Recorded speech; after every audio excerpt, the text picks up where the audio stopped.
오랫동안 하던 운동을 이상으로 그만두고 나니까 그땐 방황이었는지 슬픔이었는지 잘 모르겠더라고요. 그래서 그때 문신이 좀 돌파구처럼 느껴졌던 것 같아요.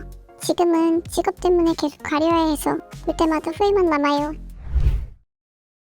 오늘 소개해드릴 타투는 기존 문신 위에 커버업을 했고 다양한 컬러를 갖고 있는 복합 타투인데요. 커버업 타투는 기존 문신 위에 새로운 잉크가 입혀지기 때문에 잉크층이 더 깊어지고 그 과정에서 미세한 흉터가 생기게 돼요. 문신을 지우다 보면 이제 커버업된 문신이 지워지면서 기존 문신이 드러나게 되는 그런 현상을 볼 수 있습니다. 따라서 시간이 일반 문신보다 보통 2회나 3회 이렇게 더 오래 걸리게 돼요. 그리고 커버업된 문신을 지울 때는 초기에 강하게 에너지를 사용할 경우에 물집이 잘 생길 수 있고 흉터도 더 잘 생기는 편이기 때문에 단계적으로 에너지를 올려가는 방식으로 제거하는 것이 좋습니다. 컬러의 경우에는 다양한 컬러를 갖고 있는데 각각 색깔마다 반응이 다르기 때문에 난이도 있는 그런 타투입니다. 보통 우리가 문신에 쓰는 레이저가 4가지 파장을 많이 쓰는데 거기에는 빨강색을 지우는 532, 그리고 그린이나 블루를 지우는 694, 75, 그리고 블랙을 지우는 1064 이렇게 나눠지는데 여기서 먼저 레드 컬러를 지우는 532 같은 경우에는 기존 피부색에 매우 잘 반응하는 파장이기 때문에 레드 컬러를 지우다 보면 오히려 피부색까지 빠져서 회색반이 잘 생길 수가 있습니다. 그래서 레드 컬러를 지울 때는 한 겹 한 겹 지운다는 느낌으로 에너지를 단계적으로 서서히 올리는 게 매우 중요합니다. 또한 블루와 그린 같은 경우에도 색깔을 제거하다 보면 잉크가 완전히 빠지지 않는 경우도 많은데 다행히 이 문신에서는 비교적 연하게 덮여 있기 때문에 잘 지워질 것으로 예상이 되고, 이제 녹색 같은 경우에 옐로우와 함께 있는데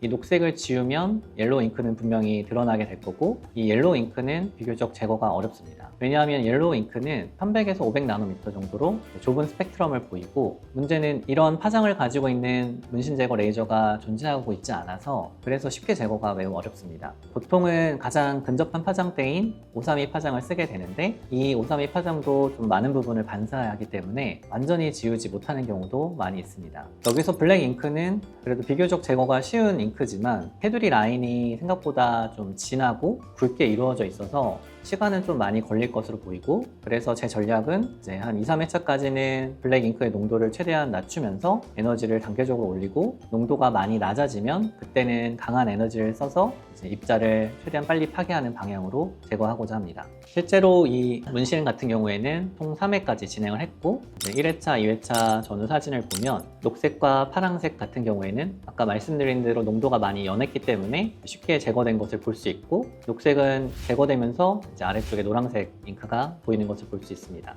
그리고 핑크와 레드의 경우에는 처음보다 서서히 흐려지는 것을 볼 수 있고 에너지를 더 많이 높이면 빠지지 않고 있던 부분도 서서히 더 흐려질 것으로 예상하고 있습니다. 블랙은 잉크량이 많아 반응 속도가 상대적으로 느린 것이 보이는데요. 1회, 2회 진행될수록 농도가 낮아지는 것을 볼 수 있습니다. 에너지는 단계적으로 잘 올라가고 있고 이렇게 농도가 연해지면 높은 강도의 레이저를 진행할 수 있어 더 제거 속도를 높일 수 있습니다. 이렇게 커버업된 문신과 다양한 컬러를 갖고 있는 문신은 비교적 난이도가 높은 문신에 속하는데요. 그래도 농도가 연한 컬러를 먼저 타겟으로 해서 제거를 하고 농도가 진한 블랙을 단계적으로 진행을 하면 보통 한 10회에서 12회차 정도면 90% 이상 제거될 것으로 생각되는 문신입니다.